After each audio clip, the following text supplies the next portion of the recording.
अगर मज़ार पे जाते हैं और वो मज़ार वाले से मांगते हैं, उनका ख्याल ये कि मज़ार वाला हमें औलाद दे देगा, फिर तो वो काफिर हो जाते हैं, इस्लाम से खारिज हो जाते हैं, उनका निकाह टूट जाता है, मुर्तद हो जाते हैं। और अगर मज़ार पे जाते हैं नीयत ये कि देगा तो अल्लाह ही, लेकिन मज़ार पे जाने से अल्लाह खुश हो जाएगा और हमको दे देगा, तो ये बिदत है।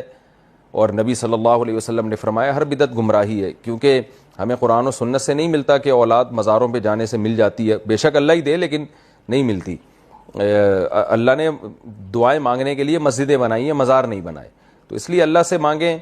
ज़करिया अलैहिस्सलाम को औलाद नहीं मिली, सारी ज़िंदगी अल्लाह से मांगते रहे, बिलाखिर अल्लाह ने दे दी। मज़ारों पे जाना हराम है, गुनाह कबीरा है। और अगर ये नीयत है कि अल्लाह ने इस बाबे को इख्तियार दिए हुए हैं मुझे औलाद देने का, फिर तो काफिर हो जाएंगे, इस्लाम से खारिज हो जाएंगे। ऐसे शख्स को मुसलमानों के कब्रिस्तान में दफन करना जायज़ नहीं। अगर हज किया है तो वह हज बातिल हो जाएगा और निकाह भी ख़त्म हो जाएगा। और तौबा के बगैर मर गया तो मुसलमानों के कब्रिस्तान में उसको दफन भी नहीं किया जाएगा। इतनी शदीद वईद